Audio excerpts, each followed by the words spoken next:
Keeping an aquarium is one of the most rewarding hobbies out there, and if you're watching this video, you're one of those wild and crazy people that obsesses over doing the right thing for your fish. But unfortunately, the majority of aquariums out there aren't kept by fish nerds like you and I. They're kept by people that set it up in the corner as a decoration, and they just let it sit there and throw food in it every once in a while. There are particular fish that get bought by a lot of these people, and unfortunately they end up living miserable lives. Here are the 10 most abused fish in the aquarium hobby.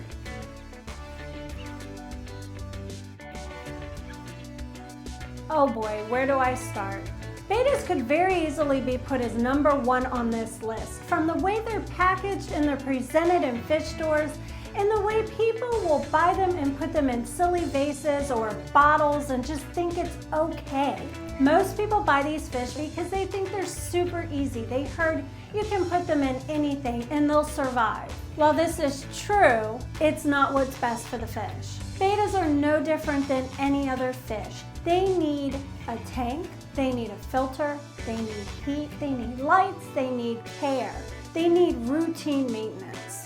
Stop putting these gorgeous fish in vases or bottles. Stop making them art projects or putting them as a centerpiece for a wedding reception. Click the eye up in the corner if you haven't seen our 10 Things episodes about betas.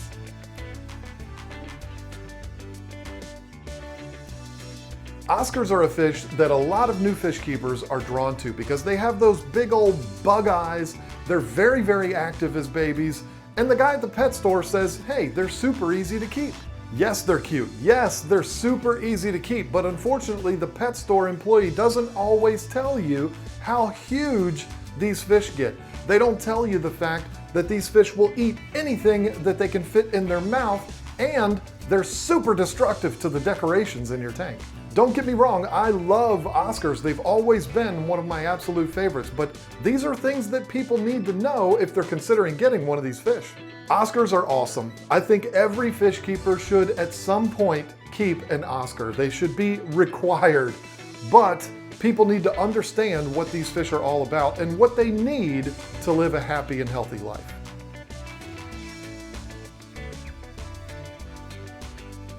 In my opinion, you can't have a most abused fish list without goldfish being number one.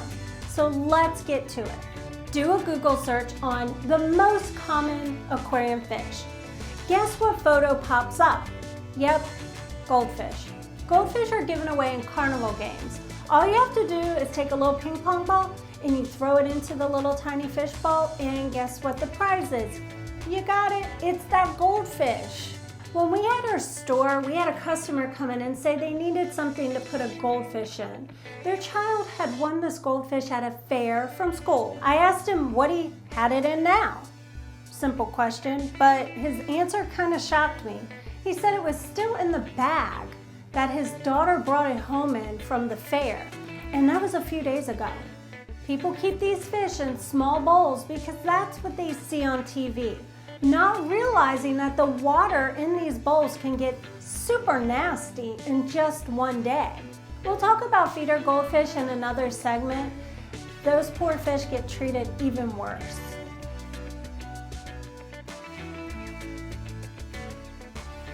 Oh, I bought a tank a few months ago and it's all green and brown now, and I'm just your typical lazy, overweight American man. I've got better things to do than to clean my aquarium. I need something that's gonna clean my aquarium for me. I mean, I've got better things to do. I haven't even finished season 7 of The West Wing yet. I know, I'll get one of those sucker fish to clean my aquarium for me. Unfortunately, this is the #1 reason why people purchase the common plecostomus. They look at them as worker fish and have absolutely no consideration for the fish's needs. Yes, they'll help you keep control of your algae in your aquarium, but these are catfish, folks. They need to be fed real food too, and they get huge. If you're someone with a smaller tank and you need help controlling the algae in it, don't buy a fish for that. Stop being lazy and just clean your tank. If you like the idea of plecos, but your tank is too small, just don't buy the common pleco. Look into the smaller varieties like ancestris. These are awesome fish and they don't get huge. Just stay away from the common Pleco, that's all.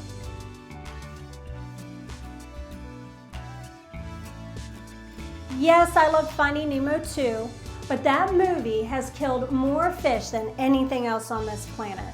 Actually, that movie is responsible for 2 fish on this list, but we'll talk about Dory's later. It's interesting how a movie that's about a fish that gets pulled from an ocean, that gets mistreated by a child, is what makes so many moms and dads go out and actually buy this fish for their own kids. The problem here is kids see this movie and they say, I want a Nemo. So what do? They go to their mom, they go to their dad, they say they want a Nemo. So mom or dad, they go to the store, they buy a 5-gallon tank, they buy some salt, they buy the fish, and now their angel is happy, right?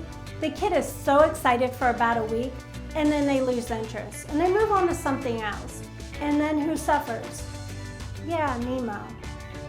Yeah, Nemo.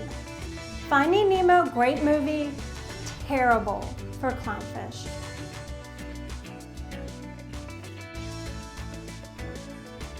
It would be very easy for me to just say the exact same things about blue tangs that Lisa said about clownfish. But with tangs, there's a whole lot more to it than that. First of all, blue tangs, or dories, as a lot of people want to call them, get huge. They can get up to 12 inches long, which is way bigger than clownfish.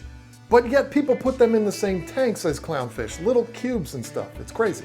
Second, and in my opinion even worse, clownfish are bred all over the world for the aquarium hobby.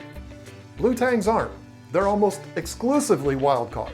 This means that that gorgeous blue tang that you bought was pulled from the ocean, put in a little bag, and given to you to take home to put in a box, which is exactly what the movie was talking about being so horrible for the fish. Me personally, I'm not a fan of wild caught fish. It's just not my thing. I'm not saying if you're someone who keeps wild caught fish that you're a bad person. I'm not saying that at all. I'm just saying if you're gonna keep wild caught fish, do right by them. That's it.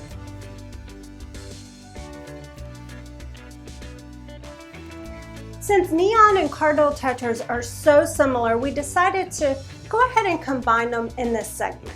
These fish are extremely popular in the hobby because of their tiny size and bright blue and red colors, and the fact that a lot of times pet stores will run specials where you can buy them for as little as $1 a piece.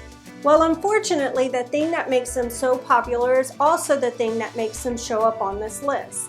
The fact that they're so small makes a lot of fish keepers think that they can put them in anything and they'll be fine. Similar to betas and guppies, but the fact is these fish need an aquarium of at least 5 gallons with filtration and a heater. The second thing is the price. They're so cheap that if they die off, people just don't care. If you spend $500 on 10 discus and they all die, you're going to be super ticked off. But if you spent $10 on 10 neon tetras and they died, you'd say, oh well, I'll just go get some more. These fish might be small and cheap, but they need the love and the care just like any other fish in the hobby. So if you're not going to do the right thing, then just don't buy them.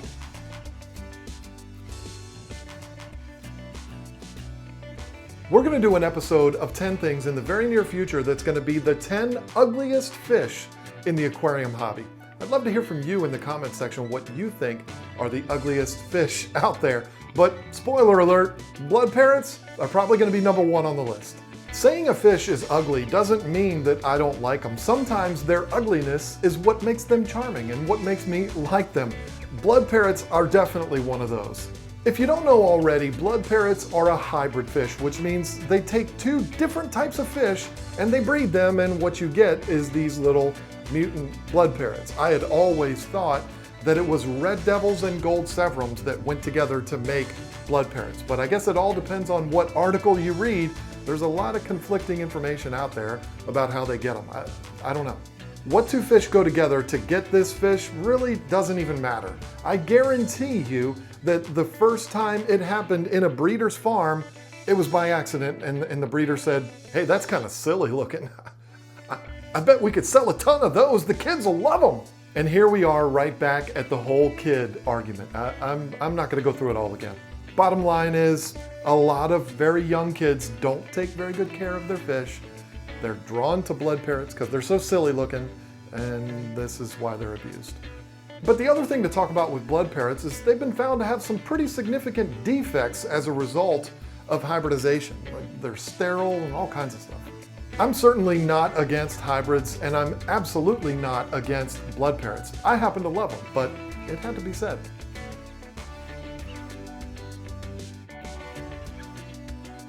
I don't know about you, but I look at my fish just like I would a dog or a cat. They are a pet and they're part of the family. I can't imagine feeding those pets to other pets. It just seems weird to me, but some people are into that, so feeder fish are bred in horrible conditions and have no nutritional value to fish that eat them. But yet there's still tons of fish keepers that only feed feeder fish to their fish. It's never made sense to me. So let me get this straight. You go to the fish store and you say, let me have 10 feeder fish. So the store employee goes over to the nastiest tank in the whole fish store, which has about 500 fish in it, and probably 50 or 60 dead ones are on the bottom, and other fish are eating off of those fish because they're starving, because they never get fed. They pull 10 of these frail, scrawny, starving fish out of a tank. They stick them in a bag for you, they hand it over to you, and you actually look at this bag of fish and think, only the best for my fish. Really? Okay, last thing. Guys, I know you're the ones out there buying the feeder fish. You think it's cool. You think it's so fun to feed these feeder fish to your monster fish. But let me tell you something, girls don't like that. Girls don't like to see that. So stop being a child and you might get a girlfriend.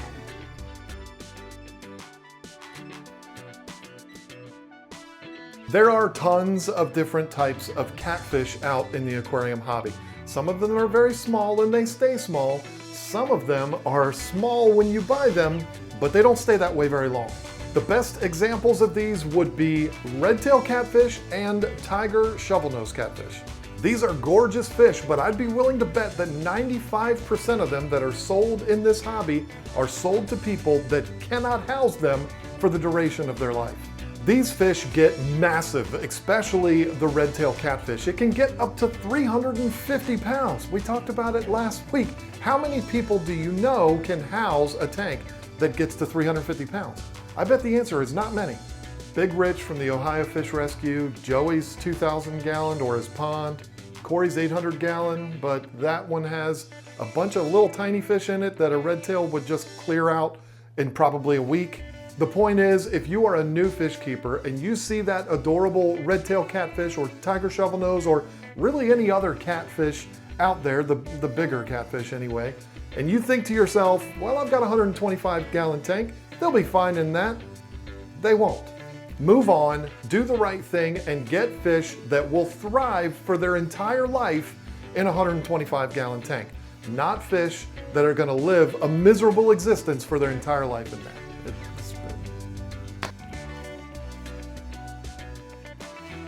Okay, listen, I know we've been harsh in this video. It's because both Lisa and I are very passionate about this topic. We know there are tons of monster fish keepers out there that are doing the right thing by these fish, and we definitely applaud these people. This video wasn't directed towards those guys. It was directed towards the overwhelming majority of people that buy these fish that have no idea how to keep them, and they end up torturing them for their entire lives. There you go. So there you go, 10 of the most abused fish in the aquarium hobby. Do you agree with the list? Do you have fish that you want to add to the list? Put them down in the comment section. If I get enough, maybe we'll do a part 2. Who knows? But anyway, I hope you enjoyed the video. Hope you found it useful, found it entertaining. If you did, why don't you consider subscribing to the channel? Because you don't want to miss next week's episode. We put one up every single Sunday. So thank you again so much for watching, and I look forward to talking to you again next week with 10 more things.